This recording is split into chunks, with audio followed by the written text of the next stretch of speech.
कन्हैया की है यह अद्भुत कथा। अगर भक्त का प्रेम सच्चा हो तो भगवान उसके लिए नंगे पांव दौड़े आते हैं। वहीं बात जब कन्हैया की हो तो कहने की क्या। अपने भक्तों के लिए वह न जाने कितने रूप धरते हैं और कितनी ही अनगिनत लीलाएं कर चुके हैं, जिनका प्रमाण हमारे धार्मिक ग्रंथों में मिलता है।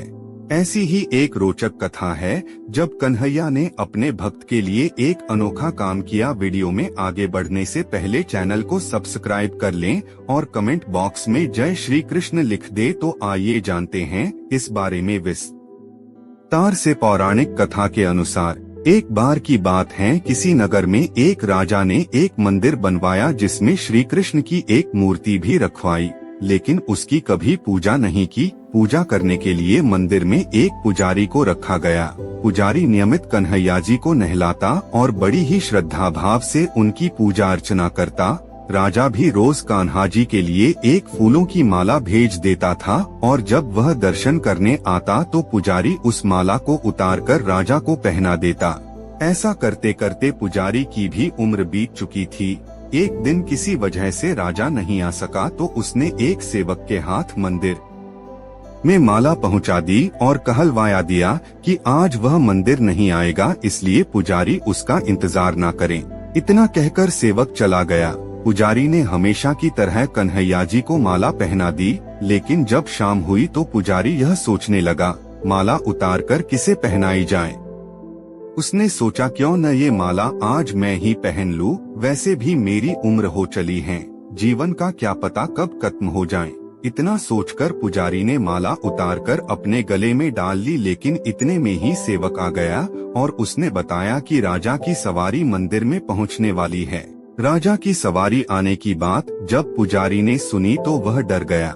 उसने सोचा कि अगर राजा ने उसे देख लिया तो वह तो मरवा ही डालेंगे। आनन फानन में पुजारी ने माला उतारकर वापस कन्हैया जी को पहना दी। जैसे ही राजा अंदर आया तो हमेशा की ही तरह पुजारी ने माला कान्हा जी के गले से उतारकर राजा को पहना दी, लेकिन माला पर लगा सफेद बाल देखकर राजा समझ गए कि पुजारी ने यह माला स्वयं ही पहनी थी।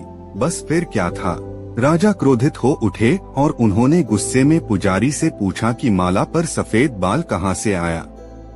तब राजा की बात सुनकर पुजारी डर गया और बोल पड़ा, ये तो कन्हैया जी का है। अब तो राजा और भी क्रोधित हो गए, क्योंकि कान्हा तो भगवान हैं और उनके बाल सफेद कैसे हो सकते हैं। इसीलिए राजा ने फरमान सुना डाला कि कल श्रृंगार के समय राजा खुद आएंगे और देखेंगे सच में ही कान्हा जी का सफेद बाल है या पुजारी झूठ बोल रहा है। उन्होंने कहा कि अगर पुजारी ने झूठ बोला होगा तो उसे फांसी दे दी जाएगी। राजा का फरमान सुनकर पुजारी का बुरा हाल हो गया। उसने सोचा अब क्या करें, कहाँ जाए, अब तो उसका मरना तय है। तब रोते रोते वह भगवान की शरण में पहुंचा और उनसे कहा कि हे केशव, मुझसे झूठ बोलने का अपराध तो हुआ है, लेकिन हो सके तो मुझे क्षमा कर दें और राजा से रक्षा करें। पुजारी ने कहा कि हे माधव, आपकी सेवा करते करते करते मैं वृद्ध हो चुका हूँ, अब आप मुझे माफ कर दीजिए, ऐसी गलती दोबारा नहीं होगी। यही कहते कहते पुजारी की न जाने कब आंख लग गई और उसकी आंख तब खुली जब सुबह हो चुकी थी। उधर सुबह होते ही राजा भी आ गया और कहने लगा, आज कान्हा जी का श्रृंगार वह खुद करेगा। ऐसा कहकर जैसे ही राजा ने कान्हा जी का मुकुट उतारा तो देखा कि श्री कृष्ण के तो सारे बाल ही सफेद हैं, लेकिन राजा को फिर भी यकीन नहीं हुआ। उसे लगा कि फांसी के डर से पुजारी ने ही बालों को रंग दिया होगा। राजा ने सोचा कि क्यों न कन्हैया जी का एक बाल तोड़कर देखा जाए। इसके बाद राजा ने कान्हा जी का एक बाल तोड़ लिया, लेकिन जैसे ही बाल टूटा कन्हैया के सिर से खून की धारा बहने लगी।